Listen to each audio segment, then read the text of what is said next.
ಪ್ರತಿ ವರ್ಷದಂತೆ ಈ ವರ್ಷನೂ ಕೂಡ ಕಾರ್ಣಿಕೋತ್ಸವ ಕಾರ್ಯಕ್ರಮ ಬಯಲಾರ್ ಲಿಂಗೇಶ್ವರನ ಸಾನ್ನಿಧ್ಯದಲ್ಲಿ ಉತ್ತಮ ರೀತಿಯೊಳಗೆ ಕಾರ್ಯಕ್ರಮ ಜರುಗೈತಿ. ಇವತ್ತಿನ ಕಾರ್ಣಿಕ ಉಳಿದೆಲ್ಲ ಕಾರ್ಣಿಕಕ್ಕಿಂತ ವಿಶೇಷ ಏನಾಗಿದೆ ಸರ್? ಯಾವ ತರ ಸಂಪಾದನೆ ಪರಾಟ ಅಂತೇಳಿ ಸಂಪಾದನೆ ಅಂದ್ರೆ ಬಹುತೇಕ ಜಗತ್ತಿಗೆ ಎಲ್ಲ ರೀತಿಯಿಂದ ಒಳ್ಳೇದಾಗೋದು. ವಿಶೇಷವಾಗಿ ನಮ್ಮ ಕರ್ನಾಟಕ ರಾಜ್ಯಕ್ಕೂ ಕೂಡ ಒಳ್ಳೇದಾಗೈತಿ.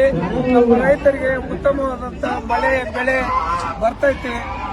ಸರ್ಕಾರಕ್ಕೂ ಕೂಡ ಸಶಕ್ತವಾಗಿ ನಡೀತೈತೆ ಅಂತಕ್ಕಂಥ ವಿಶ್ವಾಸ ಐತಿ. ಒಟ್ಟಾರೆ ಜನರಿಗೆ ಒಳ್ಳೇದಾಗ್ತಕ್ಕಂಥ ಶುಭ ಸಂದೇಶ ಇವತ್ತು. ಸರ್, ಪ್ರತಿ ವರ್ಷ ನಾವು ಧರ್ಮ ಸರ್ಕಾರದಲ್ಲಿ ಯಾವ್ದು ಬಿರುಕಾಗ್ಲಿ ಅಥವಾ ಮುಖ್ಯಮಂತ್ರಿ ಸ್ಥಾನ ಏನು ಬದಲಾಗಿದ್ರೆ ಆಗೋದಿಲ್ವಾ ಅಂದ್ರೆ ಇದ್ರ ಅರ್ಥ ಏನು? ಕಾರ್ಣಿಕ ಕೇಳಿದ್ರೆ ಬಹುತೇಕ ಏನಾಯ್ತು ನಮ್ಮ ಹೈಕಮಾಂಡ್ ಮಾಡ್ಬೇಕು. ಯಾವುದೇ ರೀತಿ ಬದಲಾವಣೆ ಆಗಲ್ಲ. ಆಗ್ತಕ್ಕೂ ಆಗೋದಲ್ಲ ಗೊತ್ತಲ್ಲ. ಹೈಕಮಾಂಡ್ ಏನ್ ನಿರ್ಣಯ ತಗೊಂತೈತೆ ಅದಾಗತ್ತೆ. ಅಲ್ಲ, ಸಂಪಾತ ಅಂದ್ರೆ ಯಾವ ರೀತಿ ಸಂಪಾಗುತ್ತೆ ಅಂತ. ಯಾವ ರೀತಿ ಸಂಪಾಗುತ್ತೆ? ಯಾವ ರೀತಿ ಒಟ್ಟು ರೈತರಿಗೆ ಚಲೋ ಆಗೈತಿ, ಸಾರ್ವಜನಿಕರಿಗೆ ಒಳ್ಳೇದಾಗೈತಿ. ಕಂಬಳಿ ಮತ್ತೊಂದು ಬೀಸ್ದಂಗ ಆಗೈತಿ. ಕಂಬಳಿ ಮತ್ತೊಂದು ಬೀಸ್ತತೆ. ಮತ್ತೊಮ್ಮೆ ಬೀಸ್ತೈತಿ ಅಂತ ಐತಿ. Okay sir, okay.